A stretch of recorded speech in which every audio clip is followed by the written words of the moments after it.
欢迎来到星星频道，请点击订阅并关注，获取最新资讯。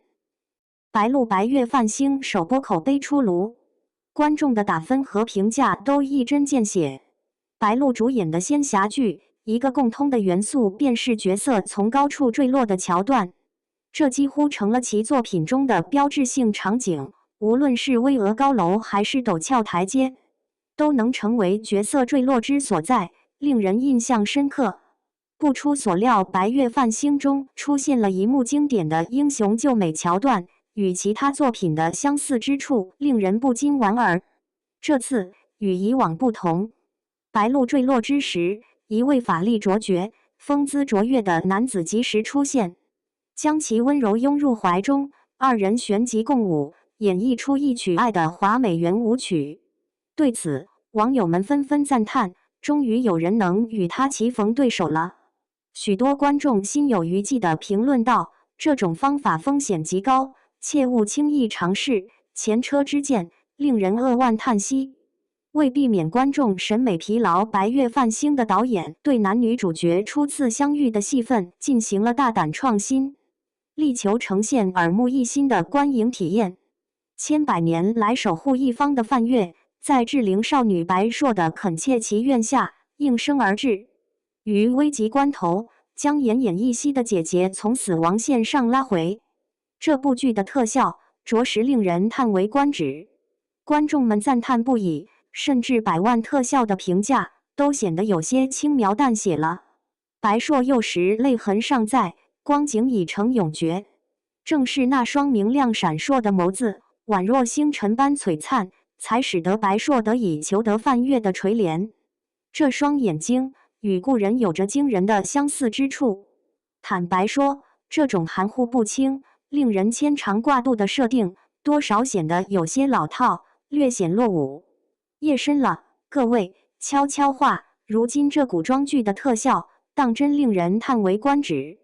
抛开那些遥远的事例，单说最近热播的《大凤打更人》，剧中那些穿越时空、切换场景的画面，着实令人惊艳不已。光阴荏苒，数十寒暑匆匆而过，白硕这位始终追寻着修仙大道和恩人踪迹的执着之人，如今却在纷繁复杂的世事洪流中奔波劳碌，周旋于形形色色的人群之间。成年后的白硕，外形倒是显得活力四射，然而性格中傲慢与单纯的成分却着实令人玩味。于是，在孙观主的巧言令色之下，白硕怀揣着降妖伏魔的家伙时，寻到了梵月的所在，并表达了拜见的意愿。白硕那傲慢又张狂的姿态，活脱脱就是从书中走出的白鹿，浑然天成，无需丝毫雕琢。谁也没料到，那位神秘的楼主竟在白硕嚣张跋扈的挑衅下，从楼顶纵身一跃。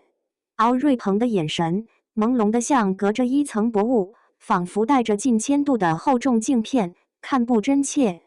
梵月楼主的凛然气势与锋芒毕露，竟全然不见踪影。难怪许多观众评论道，男主角的表演过于僵硬，缺乏自然流露，让人感觉用力过猛，与塑造出精彩绝伦的香柳角色形成鲜明对比，简直是判若两人。然而，剧情的层层递进深深吸引了观众，他们纷纷赞叹，故事环环相扣，逻辑缜密，着实令人震撼。于是，再次重逢的两人彼此不相识，然而命运的安排却让他们直接上演了一出观众期待已久的亲密戏码。梵月先将手臂环上白硕的颈项，白硕随即回报，两人紧紧相拥，画面充满暧昧的情愫。于是，白硕误以为这是仙家特有的问候方式，忍不住轻笑出声。一幕充满暧昧气息的场景，引发观众热议，纷纷评论：“白鹿真是旺男主啊！这回我彻底被敖瑞鹏的颜值吸引住了。”一位观众干脆利落地评价道：“以前我总把敖瑞鹏和王鹤棣认混，现在终于能区别开了。”白硕与梵月寒暄之际，白寻骤然破门而入，他这一举动竟使得梵月手中无念时光芒乍现。导演可谓费尽心思，才将白硕与范月二人之间的纠葛层层铺开，步步紧逼。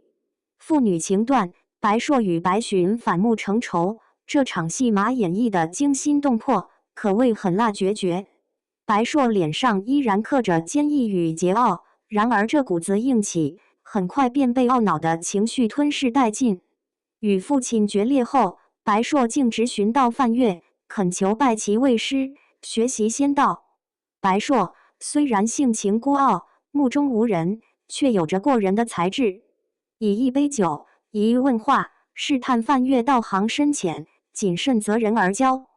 冥冥之中，似乎注定要如此。兰陵仙族世代守护的无念石，竟落入范月之手。范月惊觉，白硕竟与兰陵仙君中招早已缔结姻缘，而他对此全然不知，更未曾料及对方竟是仙族贵胄。范月察觉到空气中潜藏着异样的波动，于是范月祭出一只狼妖，意在试探白硕道行深浅。于是白硕径直将那狼妖带至范月面前，摆明了一副天注定的姿态。危急关头，白硕命悬一线，范月身上的无念石竟脱落，并被白硕奇异地吸收了。暴怒之下的范月一把掐住白硕的咽喉，企图逼迫他吐出体内的无念石，却因此遭到反噬。那一刻，白鹿饰演的角色被掐住脖子，窒息感扑面而来。他的表演究竟如何呢？我们不妨细细品味。《长相思》里，杨紫为救人而束手无策的画面，真切地展现了什么叫感同身受，什么叫演技炸裂。那种无力感，那种刻骨铭心的焦灼，瞬间击中了观众的心。白硕吞噬了无念石，霎时，无念石蕴藏的古老力量涌入他的体内，借此他窥见了白府老宅深处的景象，无数行尸走肉被囚禁在那阴森的宅院里，令人毛骨悚然。他无力回天，空有一片悲悯之心，却无法化解百姓身上的剧毒，只能眼睁睁看着他们饱受折磨。目睹父亲白寻变异的全过程，白硕心中五味杂陈，锥心之痛难以言喻。对此，网友们纷纷吐槽道：仙族如此不堪，关键时刻总是缺席，实在令人失望。不出所料，白寻命悬一线之际，白硕向范月求助，却意外揭开了中招惊人的身份，他竟是仙人。长华森周身散发着一种难以言喻的气质，仿佛一世独立的隐士，超然物外，令人肃然起敬。坦白说，哭戏虽然看似容易上手，但观摩白鹿不同时期演绎的哭戏后，才真正体会到什么叫做演技的巅峰爆发。左侧描绘了白硕在得知中招真实身份后的错愕与不解，疑问如潮水般涌来。右侧则以酣畅淋漓之笔，刻画出白硕怒不可遏，决意与中招彻底决裂的场景，精准而有力，寥寥数语便将人物情感和剧情走向刻画得入木三分。万幸，白硕终于从范月处取得了解药，然而这解药只能暂时压制白寻体内的病毒。剧情波折至此，令人唏嘘不已。白寻醒来，得知解药的来历，知一句这是我女儿的命，便叫人潸然泪下。更令人心寒的是，白寻一片赤诚，为百姓安危呕心沥血，换来的却是他们的唾骂和毒打。生死关头，病毒肆虐的白寻，心中陡然生出对神明的虔诚信仰。他愿意用生命为代价，祈求神灵的垂怜，换取一线生机。2025年伊始，一部注定催人泪下的影片横空出世，令人叹为观止。锥心的痛源于结界之外的白硕目睹父亲自裁的惨剧，这景象令人肝肠寸断。剧情的虐心程度令人动容，然而白鹿所展现的焦急与彷徨，却略显仓促，未能完全达到预期的效果，令人稍感遗憾。此刻，唯有祭出那足以令人心碎、堪称典范的精湛演技，方能应对。杨紫这张脸，说不上完美无缺，却极具辨识度，让人过目难忘，轻易便能融入角色之中。剧情进展可谓神速，仅5集，白寻便已领盒饭。与此同时，白硕也寻到了利用众聚无念石救人的方法。中招戏份颇多，却始终未能真正发挥作用，它的存在究竟有何意义？这令人不禁深思。那一刻，白硕与范月对峙于白寻墓碑前，剑拔弩张的景象，却让我心头泛起莫名的酸楚。庆幸的是，最终他们应该能够携手相伴，共度余生吧。